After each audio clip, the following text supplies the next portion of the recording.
Last Meal. I'm your host, Rachel Bell, and each episode I interview a celebrity about what they would choose to eat for their last meal.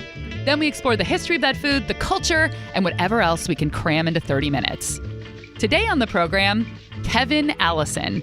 Kevin hosts the wildly popular podcast and live show, Risk! Exclamation point.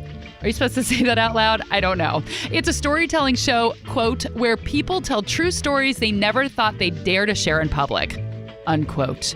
Kevin is a comedy writer and actor. You may remember him from MTV's The State in the 1990s, not the 1890s. He was also on shows like Reno 911, exclamation point, Flight of the Conchords, and Comedy Bang Bang. Actually, it's Comedy Bang, exclamation point, bang, exclamation point. And that's why you're here to edit me. Thank you very much. Plus, he co-founded the storytelling school, The Story Studio, in New York City. Later in the show, Kevin and I discuss a shared love of a beverage shunned by most adults. A lot of people vomiting in their mouths right now. Screw 'em! Pardon my French. We will learn the history of the Martini with the cocktail evangelist, Robert Hess. James Bond's influence was pretty big because suddenly now you see this suave, sophisticated guy going into a bar and ordering martini after martini after martini, usually made with vodka, almost always shaken, not stirred, both of which are the wrong way to have a martini. And in honor of risk, exclamation point, producer Aaron and I discuss the risky foods that I have eaten over the years. Horse sashimi, Japanese blowfish, eating live fish. In Vietnam, I had a maggot pancake. Sorry? A maggot pancake. I don't like that phrase. That wasn't very good. They Really? took a lot. Really? The maggot pancake wasn't any good?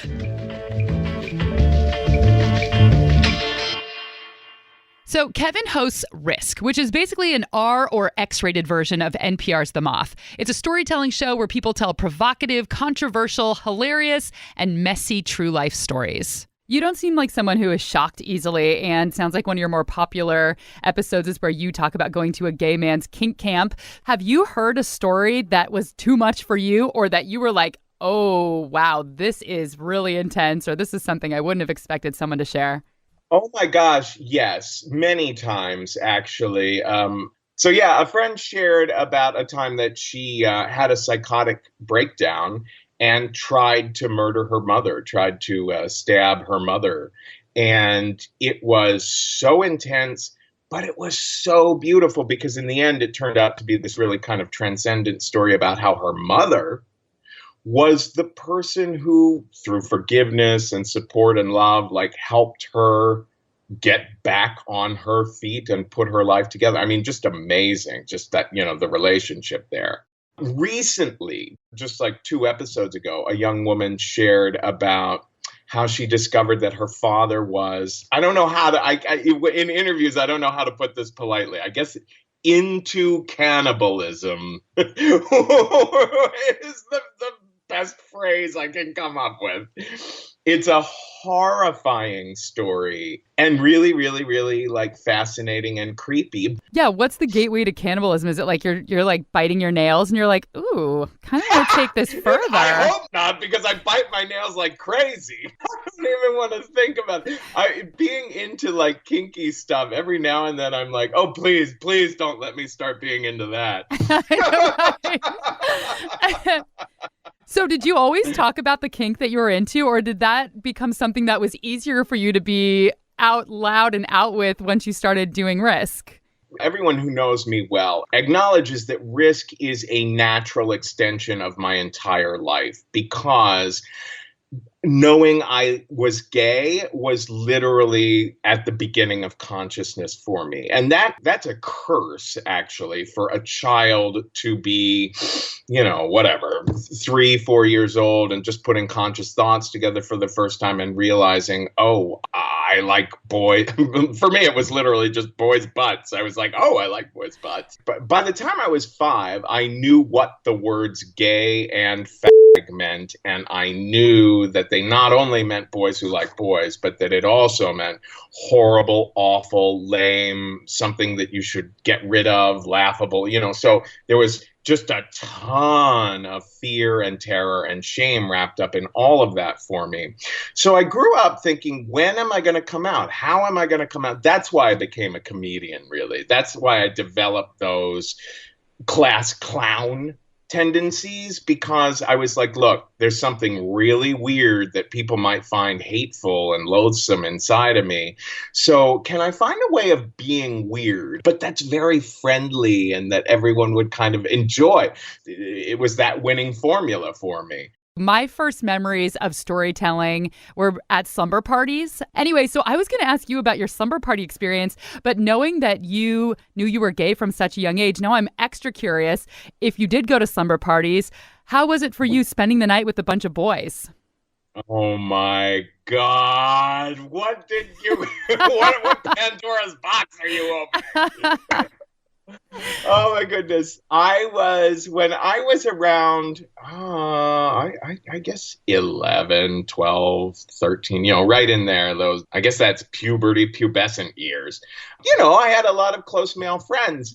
And I was very aware that I was gay. So what I would do, and now looking back, I'm like, oh my God, that's kind of predatory. What I would do is I would be like, hey, wouldn't it be funny if we all went streaking? Oh my God, so I can see my friend Don's butt, that kind of thing. And there were a lot of shenanigans like that, which led to, I would say, some very light experimentation of touching. And it was so funny because I remember one thing guys used to always say in those circumstances was, wow, won't this be so cool when we could do it with girls?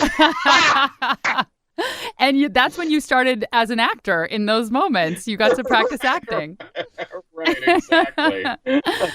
Everything that Kevin does is big and dramatic. You can probably tell by the way that he laughs and the way that he talks. And he seems to jump into everything in his life 100%. But when it comes to the way that he eats, he just can't seem to commit wholeheartedly. What would your last meal be?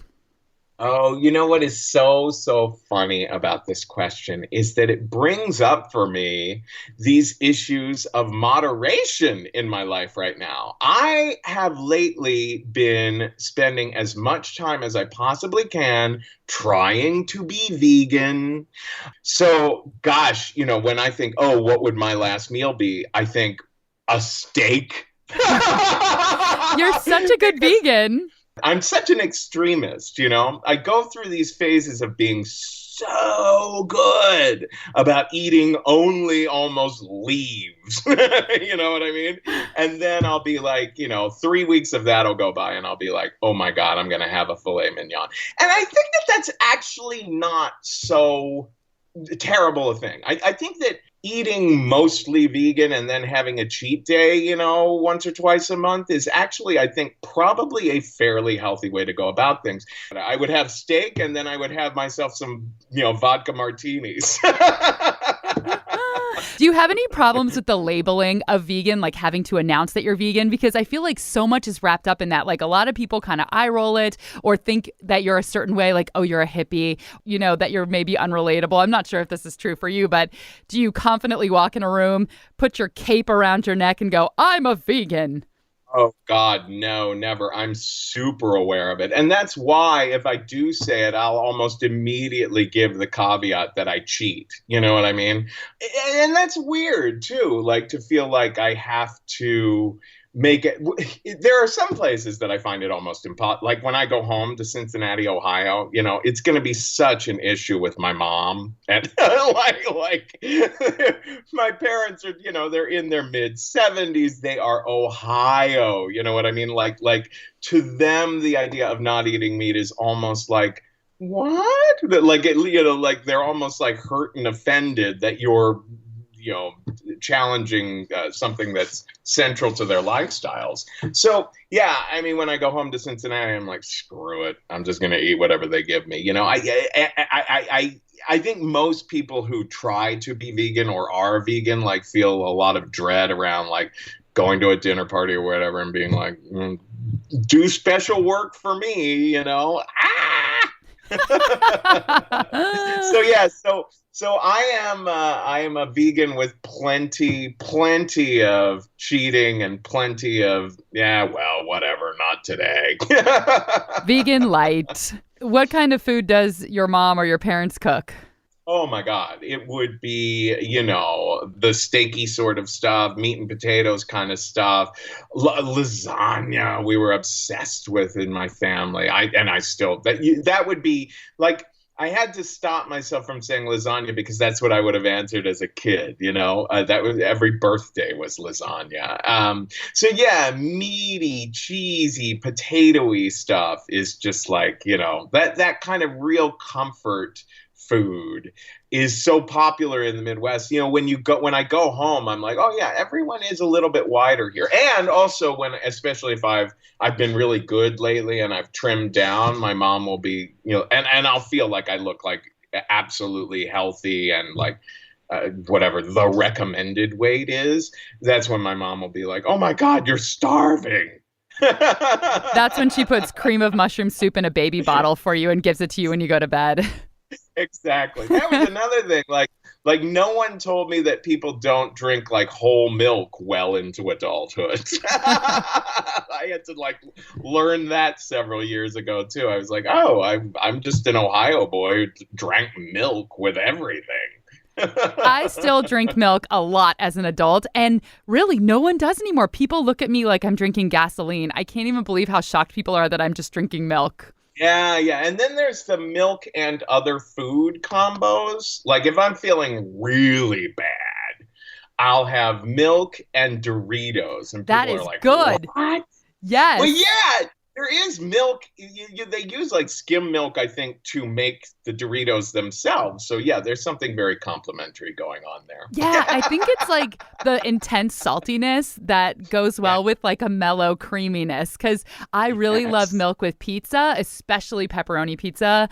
And that's great. And with Chinese food also, and that's pretty salty also. That's amazing. Do you, when you're going to have a steak... There are a lot of people vomiting in their mouths right now. Screw them! For his last meal, perfect angel vegan Kevin Allison wants a rare steak, most likely a filet mignon and a vodka martini. When we come back, we're going to learn all about the history of the martini, perhaps the most iconic and classic cocktail of them all. But before we talk about booze, we have to talk about booze.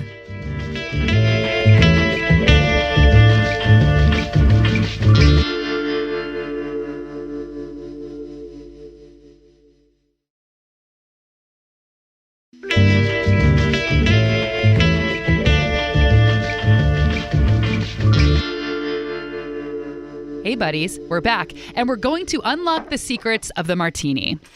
Seattle's Robert Hess calls himself the cocktail evangelist. He has a web series called The Cocktail Spirit, where you can learn to mix up classic cocktails. So let's first talk about the history of the martini. In my mind, it seems to be one of the most classic drinks and something I think a lot of people like to order because it seems classy. So where did the martini come from? Well, the martini is a drink that evolved back in the 1880s about. Can't really pick the exact date or who did it or what the exact first recipe was, but sometime in the 1880s. It basically was the younger sibling of the Manhattan, which is a drink of a similar style that was probably invented in the 1870s sometime. How is it a sibling? Because one is clear and one is brown, and I find one to be more sweet than the other. Well, to think about the siblings, you need to understand the cocktail itself and the family tree there. The cocktail itself gets its start from probably around 1800. The very first time we see the definition for a cocktail in print is in 1806. And there they define the cocktail as being spirits of any kind, sugar, water, bitters, which if the spirits of any kind was whiskey, you'd recognize that today as what's called an old-fashioned. And for several decades, if you ordered a cocktail, you would order a gin cocktail made with gin, sugar, water, bitters. There was no other names going on back then. And then sometimes in the 1860s or so, other ingredients started coming into the bartender's repertoire, one of those being vermouth. And the bartender started playing around with vermouth, and suddenly this new style of cocktail came about that no longer fit the pattern of spirits of any kind, sugar, water, and bitters. And therefore, if you wanted a cocktail made the old way, you had to ask for a old-fashioned cocktail, and that's where the old-fashioned comes from. So the Martini and the Manhattan kind of, caused the birth of the concept of a quote-unquote old-fashioned. Oh, that's really cool. So what exactly is a martini? That's a really good question. We mentioned the Manhattan already, and if you were to go back to the original recipes that you saw for the Manhattan back in the late 1800s, it's almost identical to the way they serve them today. The Martini, nowhere near the same. So some of the original recipes for Martini called for gin and vermouth, which is normal, and bitters. Now, remember I mentioned that a cocktail originally designed as having spirits of any kind, sugar, water, and bitters. Yes. Bitters became the defining ingredient for anything called a cocktail. Clear until Prohibition. If it was a cocktail, it absolutely had to have bitters in it. So the Martini originally had bitters, what's known as orange bitters. Now, I mentioned gin, vermouth, and bitters. The vermouth in a Martini was originally sweet vermouth.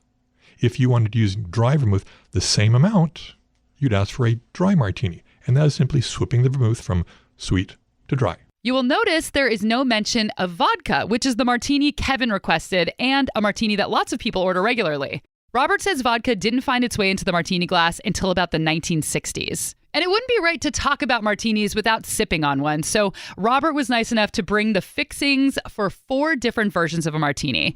He came in the door with this really cool old black doctor's bag, and he opened it up and he had all of these little glasses and he had crystal pitchers and the really nice stirring sticks, the crystal stirring sticks. And he had already proportioned and measured out bottles of gin and vermouth. And so what I've set up for you now are 4 different variations of martini. On your right-hand side is like the original martini made with sweet vermouth. And it's the only one that has a brown issue. The other 3 are clear. Right. So it's got the it almost looks like a Manhattan. And that one I made with gin, sweet vermouth, and a special kind of orange bitters that we actually make ourselves at home. We kind of DIY our bitters. And then, of course, all of these martinis have a twist. They do have a twist. I can accept a martini with an olive. I like olives as much as the next guy, if not better. But I think that I like the characteristics that the lemon twist does on a martini rather than the brine of the olives. I'd much rather have the olives sitting on the side so I can snack on them because they make a wonderful snack. But they don't do that good in the drink itself, I don't think. Yeah, that's how you served it to me. So I have my martini and then I have a little cup here full of olives. Yeah. So you just kind of snack on them as you go. Yeah. I think they work good for that.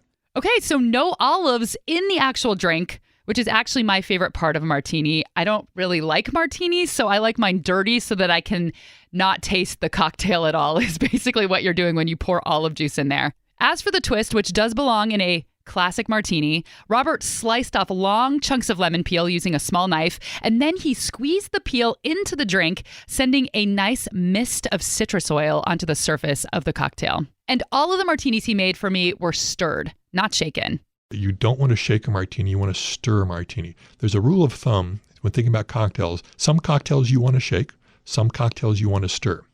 Notice the drinks in front of you, they're clear ingredients. They're all perfectly clear. If I were to shake any one of those martinis and pour it back in the glass, it's going to look like swamp water. It's going to have bubbles in it. It's going to have foam on the top of it that looks ugly, and it's not going to be very pretty presentation. The drinks you want to shake are the drinks that are cloudy already. Either they got a lemon juice in them or milk. Okay, so no olives, no shaking, and imagine what people drink martinis out of. You can picture it right now. It's that big V-shaped glass. Robert says you're doing it wrong. Yeah, because these aren't the classic V-shaped martini glass. They look kind of like a small red wine glass to me. Yeah, and this would be a glass that actually they would have used for cocktails back in the old days. One of the things I'd like to point out is, and your audience can't see this, is that all the glasses I have here are relatively small. They can hold maybe like a 4-ounce drink and have a little teeny bit of headroom. These drinks have like 2 ounces of booze in it. 2 ounces is what you want to have in a cocktail, because anything more than that, and you're just going to go in la la land in pretty quick time. Nowadays, if you go into a lot of these glassware stores, you'll see glasses 6, 7, 8, 9, maybe even 10-ounce glasses. And so I think one of the biggest things I can say is when you're buying your glassware for a cocktail, and if you're going to do cocktails like martinis and Manhattans, which are all booze, get them like 5-ounce glasses. 5 ounces is like the perfect size for a really good martini glass. What is the strangest thing you've ever eaten? Have you eaten brains, eyeballs, frogs, butts? Well, I have eaten a lot of funky stuff. No frogs' butts, though. It sounds kind of dumb to say, but eating weird stuff is kind of my thing. Producer Aaron and I will talk risky foods after this break. Bye.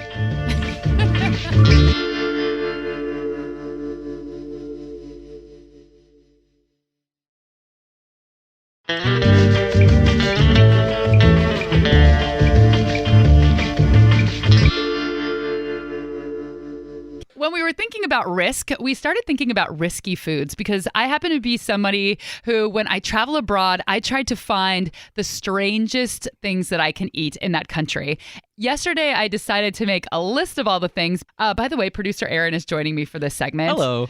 I will eat almost anything, especially I did some traveling in my early 20s, and it's culturally insensitive a lot of times to not eat things that are given to you, and some of those things are pretty outrageous. Should I just read my list? Yeah, let's see what you got. Give me the hot take. Okay. This was actually delicious, and if I didn't know what it was, I wouldn't have even thought it was gross. I didn't think it was gross when I found out what it was, but when you tell people that you ate the sperm sac of a cod, they don't always react well. So it was very creamy. It's a delicacy in Japan. I only had it at really nice restaurants. It's called shirako. I ate a lot of stuff when I was in Japan. I had horse sashimi. Ooh, yeah, I've had horse. You have? I have. I did not care for it. I did have the blowfish that everybody talks about in Japan that's supposed to be really risky. When we talked about doing risky foods for the show, that's the first thing I thought of was that Fugu. blowfish that, will kill you if it's prepared wrong. The thing that is the most controversial is live fish. So I was living in Japan. It's up on the Noto Peninsula, and there's a couple places that are known for serving live fish. So you just get a small bowl of water. They scoop them out from the sea outside, and they're really small. They're probably like, how big is that? Like an inch and a half? An inch and a half long, transparent. You can see like their little bones and stuff. And they gave us about a dozen each in a bowl. You have to pick up the fish with chopsticks, and then you dip the live animal into soy sauce and put it in your mouth. I wanted to do this. I arranged this trip, but then when I was sitting at the table, I got super freaked out and I couldn't do it. It took me forever. I don't think I could bite down. I think I just have to go goldfish at the frat party, just straight down the gullet. Yeah. In Vietnam, I had a maggot pancake. Sorry? I don't like that phrase. That wasn't very good. Really? A lot. Really? The maggot pancake wasn't any good? Also had a bunch of fried mealworms, which were really good. Yeah, mealworms are good. Yeah. And it's all cultural perception because we like to say, ew, that's gross. Ew, that's gross. It's only gross because you didn't grow up with it. I mean, I've even had people comment about how strange it is in Japan that they eat fish for breakfast. It's like your body doesn't know what food goes in at what time. Nothing is weird unless you make it weird. That's right. It's kind of weird to drink milk and to eat eggs. So if your friend had a baby and said, do you want to drink some of my breast milk? I'd say 99% of people would go, no, that's so gross. But we drink cow's breast milk every day, and it's from another species. Yeah, I was dry heaving during the placenta episode a couple weeks ago. Yeah. And meanwhile, I'm eating unfertilized eggs constantly. Exactly. On that note, I have eaten balut, which is really popular in the Philippines. I had it in Vietnam. It is a developing bird embryo. That was also a little rough. Recently, here at the radio station, I had a tempura tarantula that was delicious. Really? It tasted like soft shell crab. I would say the most graphic thing that I ate besides the balut was in Peru. They call it cuy, but it's guinea pig. Oh, yeah. And I ordered it, and it came out on the plate whole. And there were mashed potatoes, and one of its little paws was in the mashed potatoes. No! So if you lifted it up, there was a tiny little handprint. No. But it's not that good. There's not very much meat on it. Is there anything you wouldn't eat? No, I don't think so. And I'm including long pig. Me too. I would totally eat a human. Flesh. But it would be such a special circumstance because I wouldn't want somebody murdered for me to eat. Of course. I don't want to eat somebody who's already dead who's diseased. Yeah, no, that's a bad idea. Somebody would have to donate their body to the culinary world who was healthy and robust, and then I'd try a little piece. I think I would too. And I'm pretty sure the way you're supposed to answer this question is only in a survival situation. Yeah. But that's not me being honest. No. Well, should we make a pact? Whoever dies first gets to eat the other. Rachel, it's on wax. Let's shake on it. Just recorded it. A lot of people vomiting in their mouths right now. And that was Kevin Allison's last meal. Kevin Allison is the host of the Risk podcast, and he does the show live all over the country. Go to risk-show.com/tours to find a live Risk show near you. Thanks to my own personal bartender, Robert Hess. You can watch his cocktail tutorial videos at smallscreennetwork.com/cocktail_spirit. This episode was produced by Aaron Mason and me. Original music by Prom Queen. And if you like the podcast, we would love it if you subscribe and even better, leave a review. It helps other people find us. Speaking of finding people, you can find me on Twitter at I'm Rachel Bell. It's BELLE. And on Facebook, you can do the old facebook.com/Hello Rachel Bell. I'm Rachel Bell, and until next time, this is your last meal.